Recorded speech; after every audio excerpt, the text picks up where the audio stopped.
再来看见拖真久的上架工资法的草案，行政院今仔通过咯，嘛甲消费者物价指数加入参考的指标哦，搁有劳动生产力的指数、年增率、上架生活费等10项的指标，拢爱当作参考。为食食物高点的饮料、面上物资，连续起8月消费者物价指数年增率起2.52%。薪水起伏对袂着物价，一张票啊愈用愈无。行政院21通过上架工资法草案，会送立法院审议。为稳定及明确调整劳工薪资，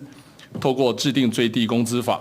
将审议参采的指标入法，以保障劳工及其家庭生活的最低生活水准。正一版的上架工资法一大重点，除了将 CPI 当作应参采指标之外，包括劳动生产力指数、年增率、国民所得甲平均每人所得、国家经济发展状况、上架生活费、各业劳工工资等10项经济社会指标是列入爱参采范围。审议的过程不会有公式，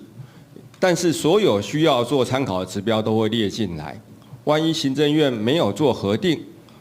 就会退回到我们审议会，重新在30天之内重新再做一个审议。针对未来实施情形，会由政府部门甲专家学者组成研究小组，先评估。当年的第3季，阁由劳资、政府等代表召开审议会，对工资调整做决议。万一政院无核定，需要重新开会审议。